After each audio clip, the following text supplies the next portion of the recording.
Say your name for us. Shelly Orenstein. I kept looking up going, there's no way I'm gonna fall off the mountain the minute we set foot out of this car, unless somebody literally scotch tapes me to the side of this mountain. And I was panicking. Tell me about your Italian fantasy. My Italian fantasy. After my retirement, I wanted to do more traveling. And I'd never been to Italy. And I did have a bit of a fantasy about what it might look like. I wanted to eat pasta, ride around in a Vespa. We would be drinking lovely cups of espresso cappuccino in the morning.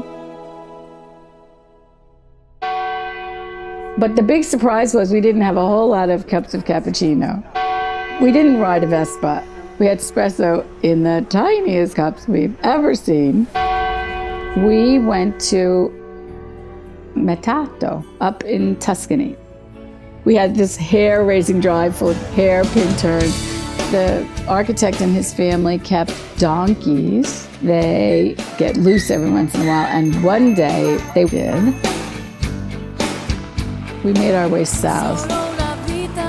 And in the 45 minutes that we had cars in Rome, we managed to accumulate tickets, which not exactly the kind of reminder of Italy you wanted to get in the mail, but there they were. There was a statue, there was a woman, arms like this, and every single time I walked into my bedroom, I would think somebody was in the hall. I love tasting new foods. I love being in new places. I love seeing new things.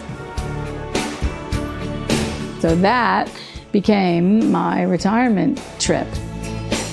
Everyone should do something to celebrate their retirement, that change in life. And that was a pretty darn good way to do it, I have to say.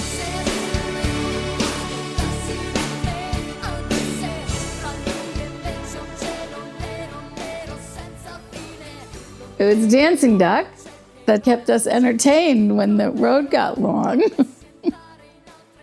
Dancing duck.